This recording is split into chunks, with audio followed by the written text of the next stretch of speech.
Entonces, cuénteme, ¿qué opina usted de las declaraciones de Iván Duque acerca de la influencia, la participación de Estados Unidos en la independencia de Colombia? Bueno, hagamos el contexto de hoy. Este año de 2019 se conmemoran los 200 años del ascenso del Ejército Libertador por el camino de Pisba, de la batalla del Pantano de Vargas y de la batalla del Puente de Boyacá y del segundo Congreso de Angostura que estableció la ley fundamental y creó a Colombia, integrada por Venezuela, la Nueva Granada y Quito o Ecuador. Ese es el contexto. Por lo tanto, más de una vez los funcionarios del Estado van a intervenir y van a hacer afirmaciones como las del señor Iván Duque, que demuestra que ni él ni sus asesores tienen realmente un dominio, al menos regular, sobre la historia de Colombia, y que en ellos prima ante todo la tarea de ser obsecuentes, de ser serviles frente al patrón del norte, frente a los Estados Unidos. Pero eso no significa que nosotros no ubiquemos a los Estados Unidos, que hizo su independencia frente a Inglaterra y que mantuvo una posición democrática y avanzada hasta casi finalizar el siglo XIX. Pero recordemos entonces lo siguiente, ¿cuáles fueron los hechos?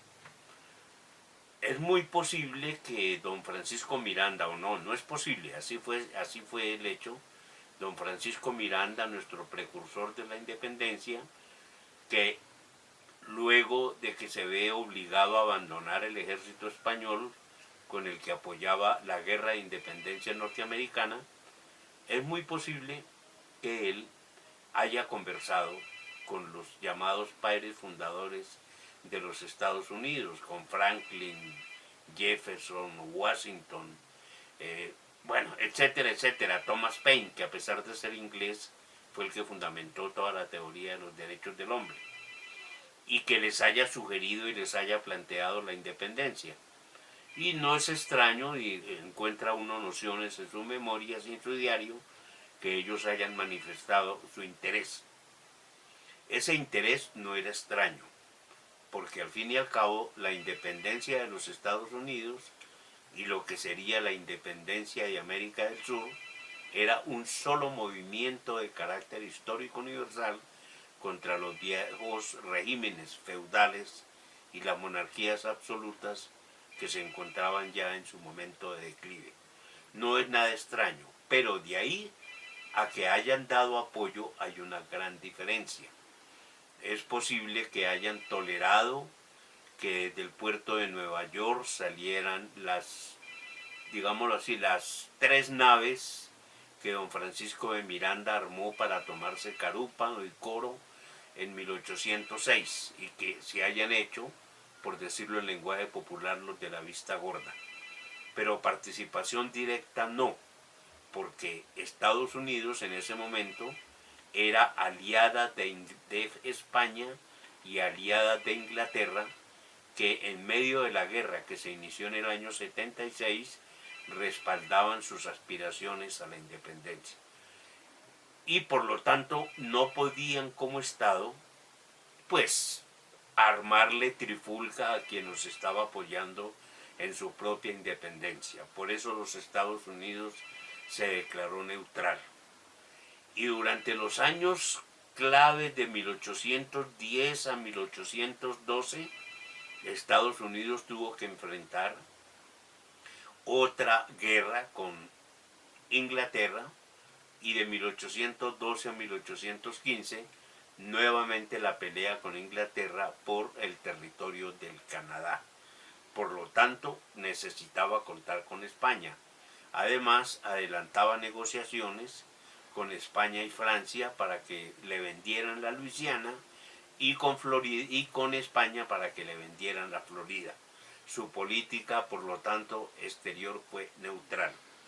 Sin embargo, hay algunos hechos muy claros.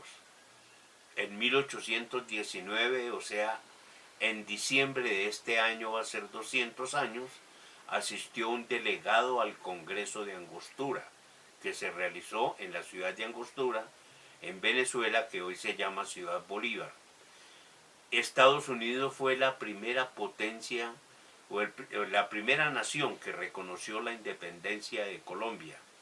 Y más adelante, en 1823, cuando la Santa Alianza tenía prevista toda una política de recuperación de las monarquías absolutas y de sus colonias, y planeaba construir un ejército gigantesco para acabar con las revoluciones de independencia, Estados Unidos produjo la que se conoce como la doctrina Monroe por parte del presidente James Monroe de 1823, que jugó un papel significativo para frenar las aspiraciones de la Santa Alianza. Todo esto se va a estar discutiendo y se va a estar analizando este año, y es importante que nosotros tengamos claras varias cosas. Uno, Estados Unidos en cierto sentido no apoyó la política bolivariana para el desarrollo del Congreso Anfictiónico de Panamá, y lo dice los documentos que presentó a esta reunión de 1826 en la ciudad de Panamá. Primero, porque no aceptaba que se establecieran sistemas políticos diferentes al suyo en América, y Bolívar venía organizando lo que se llamó la Constitución Boliviana, la Federación de los Andes, que se organizaría de acuerdo a la Constitución Boliviana, y el Congreso Anfictiónico de Panamá con la Constitución Boliviana, y además con el protectorado inglés. Por eso la doctrina Monroe tiene dos caras: no aceptar un sistema político diferente al norteamericano y no aceptar la presencia de las potencias europeas en territorio americano. Esto es un papel supremamente positivo. ¿Por qué Bolívar rechazaba con tanta fuerza a los Estados Unidos? A pesar de que en muchos documentos reconoce su civilidad, su sabiduría política, etcétera, etcétera. La razón es muy sencilla. La Constitución boliviana, hecha pues con nombres criollos, pero al estilo del régimen que dominaba en Inglaterra, era una clara manifestación de las aspiraciones monárquicas de Bolívar, que después, desde antes y después de la Constitución boliviana, se hicieron explícitas.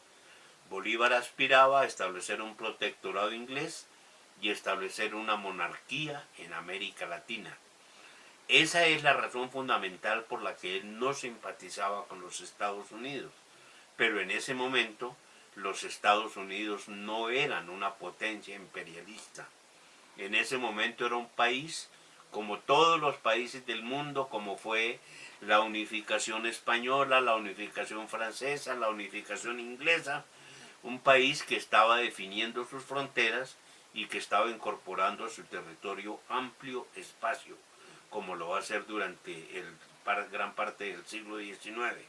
Pero no era potencia imperialista. Estados Unidos se convierte en potencia imperialista a finales del siglo XIX, cuando surge en su territorio los monopolios y la preeminencia del capital financiero, y se comienza la exportación de capitales. Es a partir de ese momento, con Theodore Roosevelt, que se plantea la política del gran garrote, que se cambia la naturaleza de la doctrina Monroe, que realmente ahora sí significa lo que la gente interpreta muy certeramente, pero de finales del 19 para acá: América para los americanos. Antes, en la época de la independencia, era otra cosa. Y nosotros, si queremos entender la historia, debemos siempre ubicarla en su contexto. Esta es la razón. Y esto nos lleva a nosotros a pensar que esta conmemoración debe estar marcada por algunos ejes que atraviesan toda la conmemoración. El primero es la recuperación de la soberanía nacional, que se logró en los campos de batalla y con las luchas populares durante del año 16-17 para acá. Antes fue un poco más compleja y más difícil la situación, pero del año 17 para acá ya es otra cosa, ha cambiado la situación internacional, a Inglaterra ya no le interesa ser aliada de España, etcétera, etcétera. Uno, la recuperación de la soberanía nacional. Otra, destacar la participación popular en la guerra de independencia, la presencia de indígenas, campesinos, esclavos, mestizos, españoles de orilla, o sea, lo que llamaban en su época españoles pobres, y el criollaje. Una presencia masiva que cualquiera que quiera medir la calidad de esta presencia, le basta con estudiar cómo fueron los motines, cómo fue la composición de los ejércitos y cómo fue la política de tierra arrasada que planteó el señor Pablo Morillo. Eso lo queremos rescatar y eso fue muy evidente en departamentos como Boyacá, en departamentos como Santander, en Arauca, en el Casanare, en todo el país, pero particularmente en estos departamentos.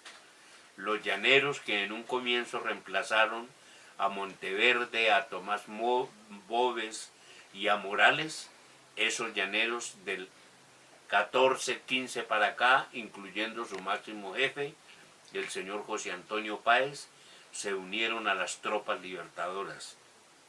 El campesinado de Boyacá, el surgimiento de movimientos que apoyaban con información, con armas, trasladando hombres, de movimientos que se conocen como los movimientos guerrilleros, como la guerrilla de Coromoro, que le costó la vida a Antonio Santos en 1816, y la guerrilla de los Almeida, que le iba a costar la vida a Policarpa Salabarrieta en el 17, y todos los movimientos como la guerrilla de las nieblas, los movimientos, digamos, populares que se dieron en diferentes departamentos del país.